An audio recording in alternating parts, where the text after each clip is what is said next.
The moment of truth never makes a sound. No fanfare, no witnesses. I've come too far to stop at the door behind which El Rubio is hiding more than just gold.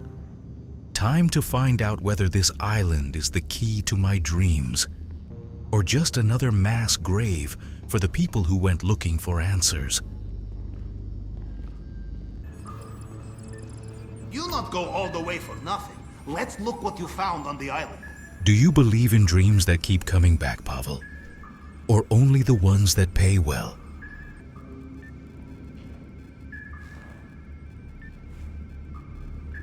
Take us to Cayo Perico, Pavel. I'm not going there for the money today.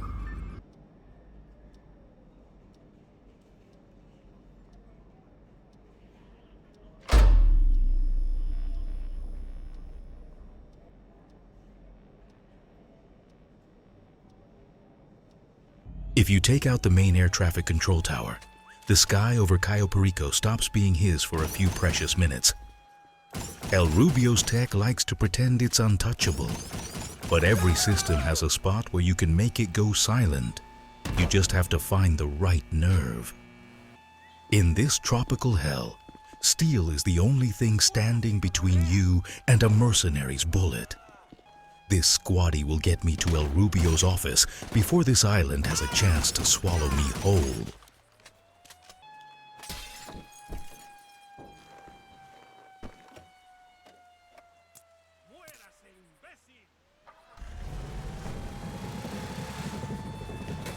Bullets hitting the frame almost feel gentle when you know exactly where you're headed.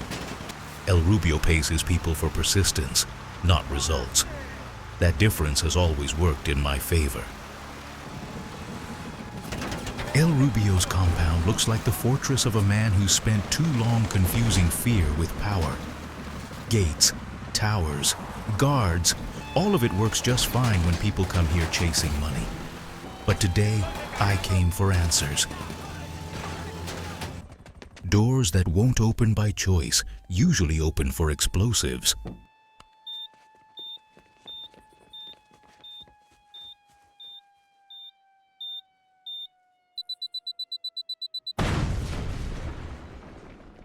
Sometimes the silence after a blast says more than the explosion itself. I just stepped into a place where the answers are buried deeper than the gold. Cayo Perico gave me more questions than answers. But one answer has been sitting in my cell for more than a day now. She knows Lora, maybe better than I do. Time to find out what really happened there. Some questions demand a pause before the answer.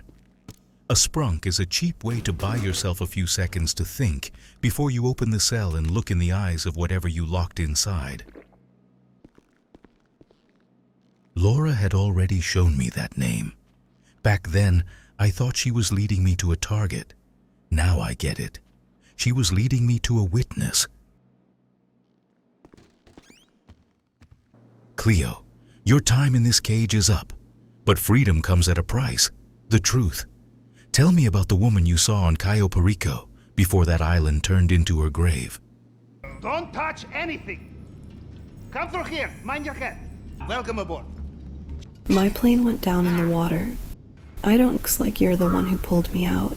Thank you.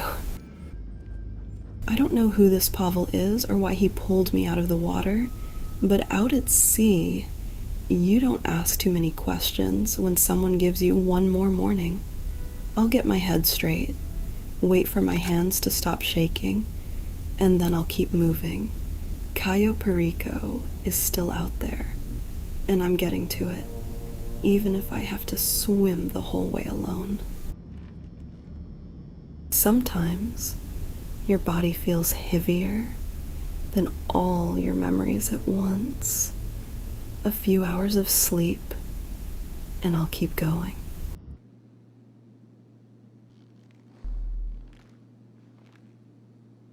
So she was on the Kosatka.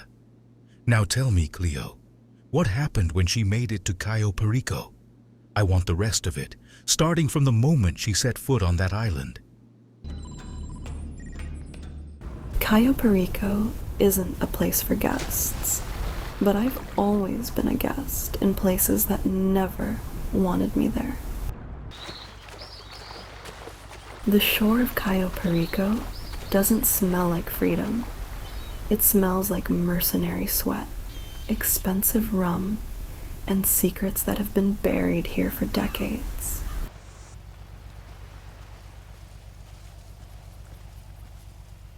Guys, I'm looking for the Pink Lake. You want to point me in the right direction?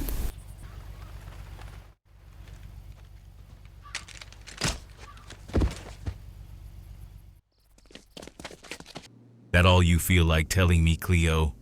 Fine. Have it your way. Jeanette, hand her over. She doesn't want to be useful, and I'm out of time for her. Turn her over to the authorities. I'm going to get some sleep. Cleo didn't leave me an answer. She left me an empty space between two facts. Lora was on the Kosatka, and then she vanished on Cayo Perico. I'm too tired to break somebody else's silence by force.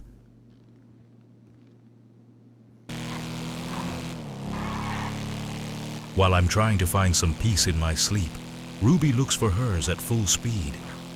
She's headed to the place where Jaromir Vavra hid himself from the world, a bunker where the air feels just as heavy as his past.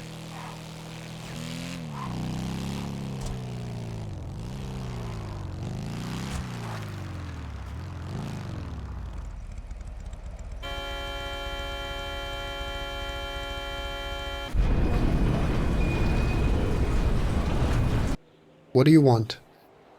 Remember those mines on the road when you were hauling that shipment to ammunition? That was me. Showing up at my bunker just to confess is a strange move. Either you're brave, or you already decided you're not making it to morning. I figured it was your work. But why tell me now? I came to say goodbye, Jaromir. Some scores need settling before they settle us. That cocky red-headed girl came to my bunker, confessed to the mines, and called it a goodbye. She said her piece, and now I'm behind the wheel of a truck that smells like the Pink Lake and somebody else's death. Time to get this Granger out of my sight and go back to where all of this started. The water remembers the ones who belong to it. It can take the truck too.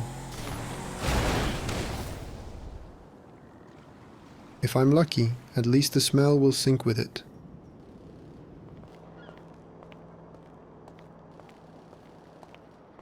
Cayo Perico never really lets go of anyone who's breathed its air even once.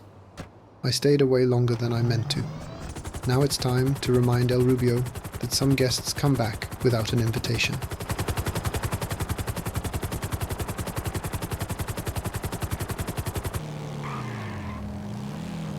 Ruby always knows where to find the people who don't want to be found. Gardner Wallace isn't a man of many words, but his yard is full of other people's secrets. So, Gardner, you saw that Granger, right? Told you it was something you needed to see for yourself? Yeah, I saw it. To hell with this cursed city. I'm going back to Detroit, and at least there you know where the bullet's coming from. Listen, keep an eye on the salvage yard for me, or help Jamal find a new owner. I'm out of the game. All right, I'll talk to the Colt sisters. I think they'll find a good use for this place. Gardner was on his way to my auto shop. Maybe to say goodbye. Maybe to hand off the keys to one more problem. But Los Santos has never had much respect for a straight route. Get in, or you're catching a bullet out in the open. Where do you need to go? Don't steal again, kid. Next time, luck won't be on your side. A nice car left unattended is basically an invitation. And when a man has spent his whole life taking cars apart, sometimes he just wants to see how they run when they're still in one piece.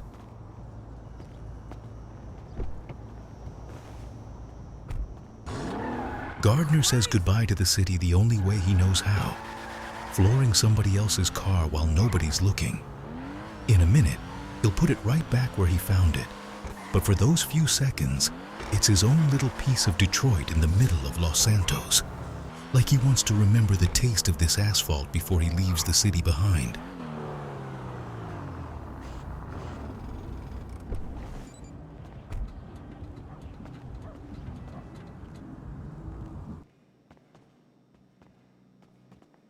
Hey. Susanna, tell Loro I'm heading back to Detroit. Ruby's gonna watch the salvage yard for a while. I'm sick of this sun. I want a real gray sky again.